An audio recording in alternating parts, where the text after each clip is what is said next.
In the aftermath of the San Bruno pipeline explosion, 9 weeks ago today, in fact, officials have been working on what they call after-action reports. The goal is to learn what they can in time for the next disaster. The ABC7 News I-team has also been reviewing what happened, and what we found raises new questions, not about San Bruno's response, but San Francisco's. Here's Dan Noyes with tonight's I-team investigation. Communications, Lieutenant Mullane. Yes, this is Mickey Lavelle. Hey, what's up, man? Just moments after the blast, an off-duty San Francisco firefighter who lives in San Bruno called into the department's command center on Turk Street. I've never seen such intense flames, and I heard a large impact. With homes on fire, a wide debris field, and a huge persistent flame, the firefighter believes it could be only one thing. And it must have been a jet that went down. So, did it go down in the street or in a residential area?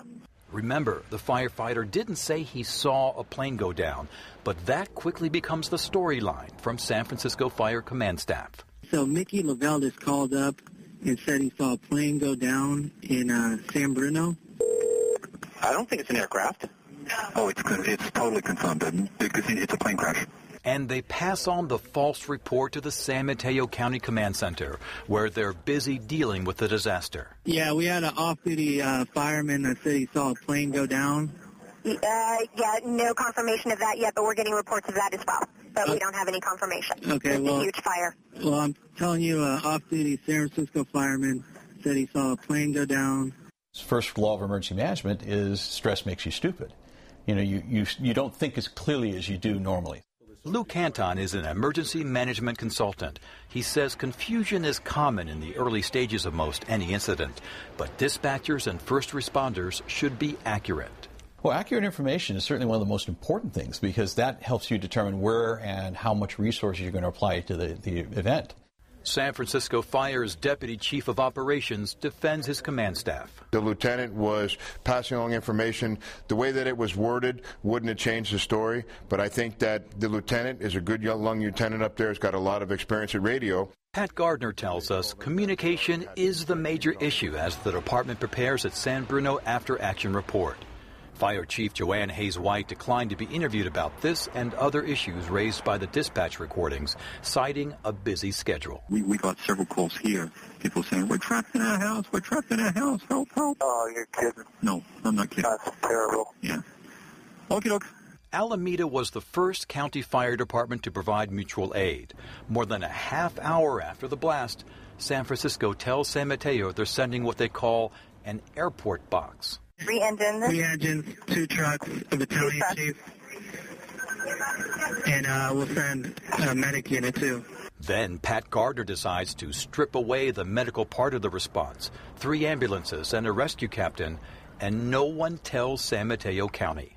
Yeah, this is Deputy Chief Gardner. I don't want to send ambulances or the RC on that box. You do not want to send ambulances or an RC on Right, I just want firefighting equipment. Okay, Medic 83 and 96, you can cancel response to the airport, and AMR 6, you can cancel response to the airport. We didn't know what the medical needs were at the time, so I pulled those off to keep those resources here. San Mateo emergency officials didn't know San Francisco recalled its ambulances until I told them. And those are things that we're going to have to try and work out as we go through the after-action component of this. There's all sorts of things that came up in this, and we're going to look at all aspects of how we can make it better. Well, the concern is if I think that I have a certain resource coming to me, I'm not going to request that resource through another system. And when it doesn't show up, I may be in trouble because I was counting on that resource arriving. Several members of the command staff called into question Gardner's handling of the incident. We tried to send a couple ambulances down there, and Gardner said no.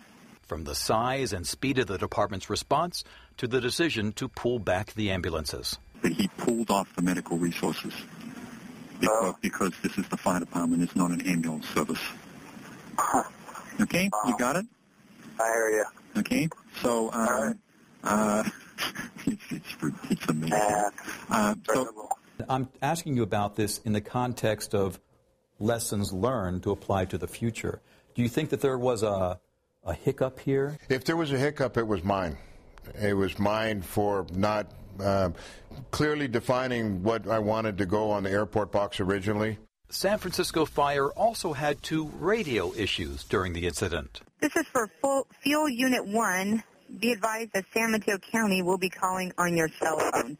A firefighter had to use his personal cell phone because the fuel truck he was driving out of the Bureau of Equipment on Evans Street didn't have a mutual aid radio.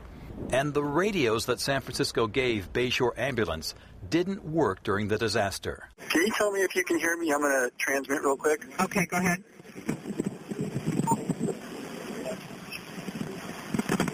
Did you hear me? Nothing. The dispatcher has no ideas. Shite, I don't know what to tell you. I wish I had better information for you. Yeah, because I've got a San Francisco control program radio. This is Mordell. Hey, what's going on, Chief? Good, dude. Finally, there's the case of the battalion chief calling the command center and apparently talking about his social life in the middle of an emergency. And I'll see you tomorrow night on the fucking bang bus, dude. Hey. Any idea what the bang bus is? I have no idea. Deputy Chief Gardner says he's adding that to his list of issues to investigate for the after-action report. We were not only sending people down to San Bruno, but we also had all the other units in the city that we had to still protect San Francisco. So if the focus was taken away from the person's work, that's something that we'll have to look into. CAL FIRE and the local fire departments in San Mateo County played a major role in the blast. San Francisco had a strike team standing by, but it wasn't needed. We'll get back to you when the after-action reports are done for both San Francisco and San Mateo counties. You can comment on this story or send a tip for our next investigation at abc7news.com. For the I-Team, Dan Noyes, ABC7 News.